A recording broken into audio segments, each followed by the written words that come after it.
नवनिर्माण इस कविता के कवि त्रिलोचन जी हिंदी साहित्य के एक आधुनिक काल के महान कवियों के रूपों में उनकी गणना की जाती है। अब उनकी कविता नवनिर्माण यानी समस्त संसार में हर समय कोई ना कोई संघर्ष, आपत्ति, दुख आता ही रहता है और मानव समाज उस दुखों को, आपत्तियों को देखकर हताश होकर जीवन यानी रोकने का प्रयास करता है। लेकिन कवि एक आशावादी और मानव जीवन को एक संदेश देने का वो प्रयास करते हैं कि हर भगवान ने दी हुई सृष्टि के अनंत आकाश की तरह है और इस सृष्टि ने हमें जो इंसान रूपी देह जो ईश्वर ने हमें दे दिया, उसमें एक प्रकार का विश्वास रखने की कोशिश या विश्वास रखने का संदेश दिया है। और इंसान ने सदैव वह अपने जीवन में कर्तव्य के प्रति अग्रगण्य बनकर सदैव कार्यरत रहना, सदैव काम के प्रति निष्ठा रहना और आपत्तियों पर मात करने का वह प्रयास करना ही इंसान का यानी सही जीवन है। यानी दुखों से ही जीवन उन्नति की ओर एक प्रकार की प्रेरणा हमें प्राप्त हो सकती है। समस्याओं से ही हमें अपने जीवन की गलतियां मालूम हो सकती है और समस्या ही जीवन का मार्ग हमें दिखा सकती है। इसलिए व्यक्ति के जीवन में वह हताश न होकर, निराश न होकर हम अपने जीवन में एक प्रकार के आशावादी जीवन बनकर, जीवन का सत्य जानकर सदैव अपने जीवन की शक्ति का, अपने जीवन की मानसिकता का, अपने जीवन की आर्थिक यानी परिस्थिति का उपयोग समस्त मानव जीवन के कल्याण के लिए हमें वह करना चाहिए कि भगवान ने हमारे जीवन में अनंत ऐसी एक बल दिया है, एक वह शक्ति दिया है और उस शक्ति का उपयोग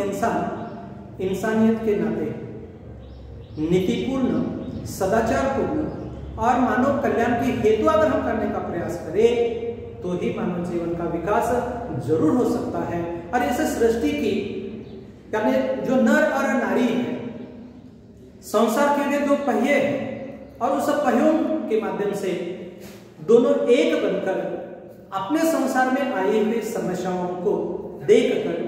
हताश न होते हुए उस समस्याओं पर मात करने के लिए एक दूसरों को मानसिक आधार देने का प्रयास हमें जरूर करना चाहिए।